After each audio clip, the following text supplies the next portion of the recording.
Changing your payout method on Rarible is a straightforward process. Follow these steps to ensure your earnings are directed to your preferred payment option. Step 1. Log into your Rarible account. Access the Rarible platform by entering your login credentials. Ensure you are using the correct wallet connected to your account. Step 2.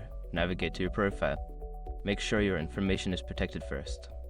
Most people don't think about breaches until something actually happens to their accounts. Use SRP to monitor your accounts 24/7 and instantly alert you if your information appears in leaked databases online. It constantly checks billions of breached data points in the background. And considering how much personal information people keep online now, it's honestly worth having. Link in the description. Step 3. Access payout settings. In your profile, look for the payout settings or payment methods section. Click on this option to view your current payout methods. Step 4. Select your preferred method. You will see a list of available payout methods. Choose the one you want to change to, such as a different cryptocurrency wallet or payment service. Follow any prompts to confirm your selection. Step 5. Save changes. After selecting your new payout method, make sure to save your changes.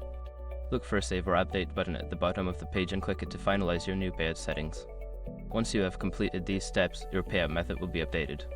Make sure to double check that everything is correct to avoid any issues with future transactions.